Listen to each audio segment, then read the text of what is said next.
This video is going to be over a subjectively sensitive topic, so if you disagree with my opinion here, that's fine. Just know that I warned you and keep an open mind.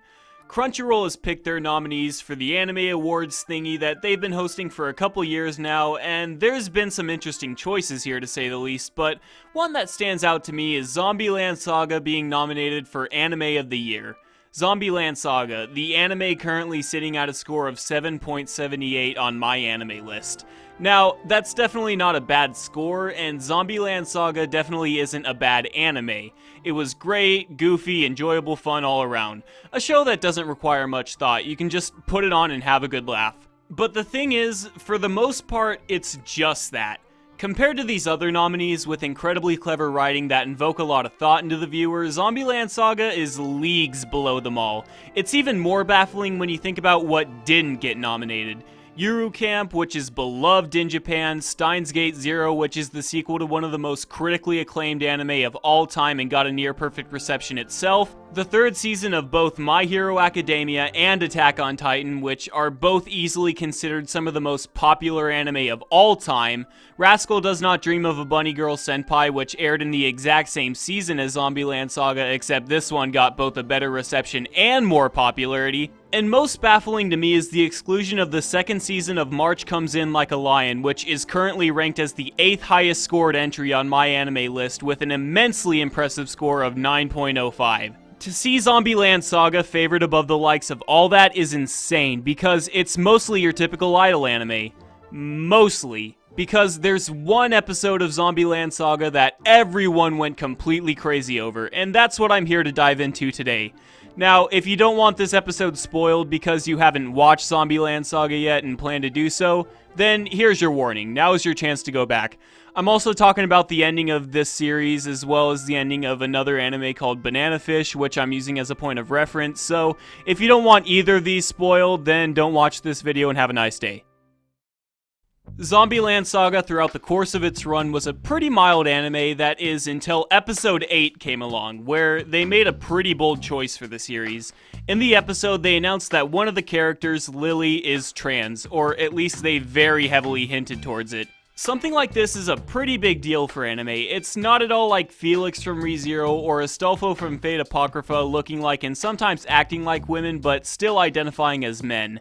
No, this is a pretty clear male to female situation. Now, it's important to remember Crunchyroll is the one hosting the Anime Awards because Crunchyroll could undeniably be described as more on the progressive side, so when this episode came out, Crunchyroll went bonkers and promoted this series endlessly. I mean, that's also why we see Lily as a nominee for Best Girl and not, you know, the main character of the show that was given lots more attention in character development. And like, I guess that's understandable too. LGBT representation in fictional media is much more popular as a Western concept, so seeing it spread to other mediums of entertainment in other countries must be exciting to them. For the sake of comparison, you're free to do your own research, but there's tons of popular shows where trans people are represented in ways that are relevant to the show's plot, or simply as an irrelevant aspect to the character in the show. Orange is the New Black, Sense8, Orphan Black, Glee, whatever. It's not like this kind of thing is unheard of in Japan. The first notable example of a trans character in anime is with Yu Yu Hakusho, and Stop Hibari-kun technically predates it, but that one wasn't nearly as popular.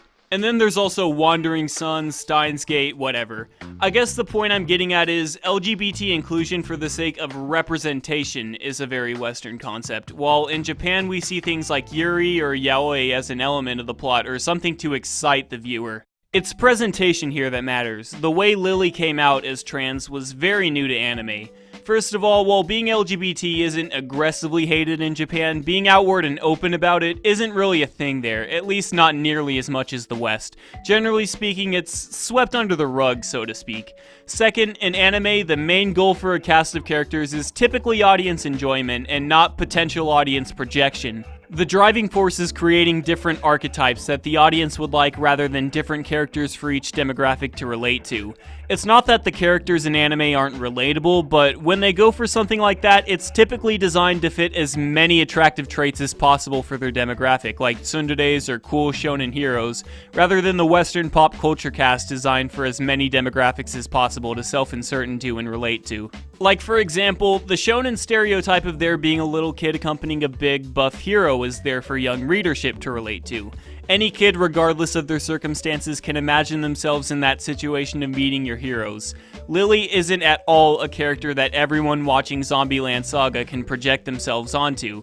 She's there to help give trans people a sense of conformity, like they belong in their friend groups. But obviously, when you throw a politically oriented topic like trans representation into a medium of entertainment people indulge in to escape politics, this whole thing kind of polarized the community watching it. And I can kind of see both sides of the argument here. On one hand, anime isn't politically left or politically right. It's anime. Anyone can watch it regardless of their beliefs. But on the other hand, anime is still a medium of entertainment at the end of the day, a means to tell a story, and lots of stories can be influenced by our own beliefs. I watch anime to escape all the politics being shoved into my face, but if you have something to say, then I'll at least take it into consideration. And golly gee, it sure would be nice if everyone else could think like that too, but unfortunately it was an ugly situation on both sides, because you got right-wing people not accepting of the character simply because of how she identifies as, but you also got left-wing people who made this out to be an extreme black and white situation. And as we all know from Rick and Morty, if you have a portion of a fan base taking things to an extreme, it makes things not enjoyable for the rest of us. A lot of people turn this into an us versus them situation, where if you had any sort of problem with the series, then you were an enemy of human rights in the entire LGBT community. Defining an entire series and giving it its status as potential anime of the year simply because of one character's identity explained in only one episode is absurd, especially since Lily being trans wasn't even the focus of the episode. It was about reuniting Lily with her father, and Lily being trans just so happened to be there as part of her identity, and to be fair, I think that's how it should have been too. I don't think something like that, which was mostly irrelevant to the plot, is worth defining the episode by. Transgender people having a character they can relate to is wonderful, but don't blow the situation up into something it's not. I can only imagine how often trans people get bullied or feel confused over their identity or whatnot, so it's a situation you should handle with care.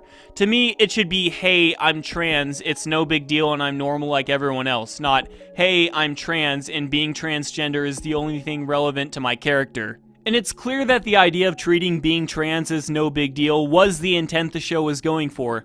To quote the episode, "I'm still Lily, and that's who I'm always going to be."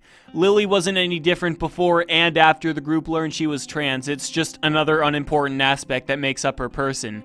Let me be perfectly clear, I am not in any way whatsoever trying to devalue whatever inclusiveness the LGBT community may feel off of representation like this. Whoever you love and whoever you are is great. It's absolutely nothing to be ashamed of. You have my support as you would many others, but if you make something as basic and universal as sexual orientation or gender identity what you define your character by, then don't be surprised if you end up with a two-dimensional character. And I'm not talking about the anime kind of two-dimensional. You know what? Never mind. Zombie Land Saga is a great anime, but it seems as if Crunchyroll nominated it for Anime of the Year simply because of how progressive it was, which I think is totally undeserved. If you're gonna measure the value of a show by how progressive it is, then you know what deserves much more to be nominated for this category? Banana Fish. It was made by the exact same studio, MAPPA, it was airing in the exact same season as Zombie Land Saga, and it even got better critical reception than Zombie Land Saga. Banana Fish was just as progressive, if not more progressive than Zombie Land Saga was, yet this one didn't get nearly as much attention. Homosexuality is explored as a big theme to the show. It's at least more relevant to the plot than being transgender is to Zombie Land Saga's plot. It had an emphasis on female staff members, and its female director is even one of the nominees for Best Director in the Anime Awards. And progressiveness aside, I think Banana Fish is just a better anime than Zombie Land Saga in general.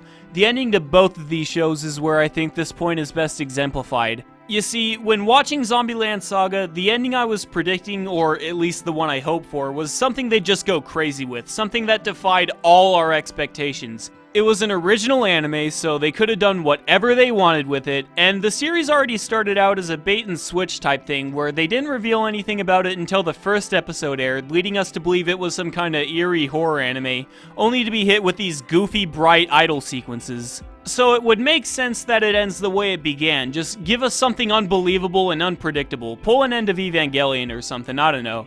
And then you got Banana Fish, which I thought would have been a lot more by the book. Literally. The show felt like some kind of Hollywood action movie, so I thought there'd be more of a traditional happy ending, where the bad guys don't have their way and the good guys are safe and sound. But rather, it was the opposite. It was Banana Fish that had the ending that went against my predictions, while Zombie Land Saga opted for a more lame generic finale performance we've seen in every other idol anime. Like, Zombie Land Saga was a good and fun show, but I could not have been more disappointed by this ending. And it's not like these other idol anime aren't guilty of having endings like that too. It doesn't make what Zombie Land Saga is doing here necessarily bad, but again, it's absolutely not at all what an anime nominated for Anime of the Year should be doing. As much as I'd love to play devil's advocate and postulate some other reason Zombie Land Saga deserves to be a nominee to sound less biased, I genuinely can't think of anything special about it outside of this one episode. The animation, sound, etc., none of that in Zombie Land Saga does what would establish it as something above a typical run-of-the-mill cutesy idol anime, let alone an Anime of the Year candidate. If Crunchyroll is going to establish the reputation of a show on one episode alone, then I can't help but question the legitimacy of the rest of the award show, especially when they've shown bias like this in the previous two award shows they had. Remember in 2016 when they practically made it the Yuri on Ice Awards? Yeah, I can't help but think I'm seeing history repeat itself here.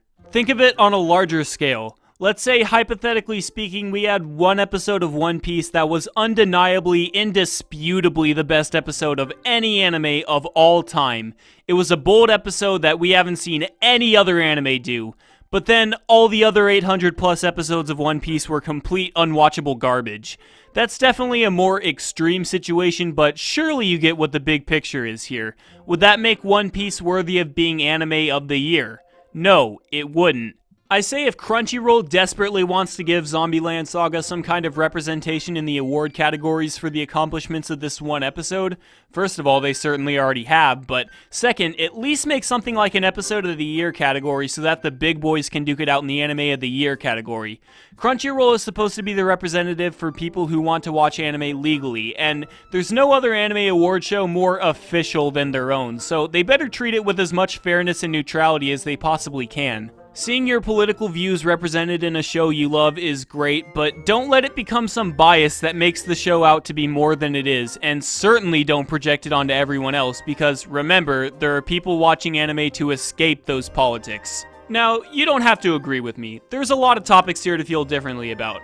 I've done my best to stay politically neutral while still conveying my opinion. I don't think sexual orientation or gender identity is inherently a political thing, but the nature of reality is that it has been made into one, so I did my best to put some care and research into the subject. If you still think I'm wrong, then let's just agree to disagree, because I don't want to go losing any of my 13 subscribers. There's a lot of conflicting opinions when it comes to this subject, but if there's one thing we can all agree on, it's that Violet Evergarden totally deserves that Anime of the Year award, and you should go vote for it right now.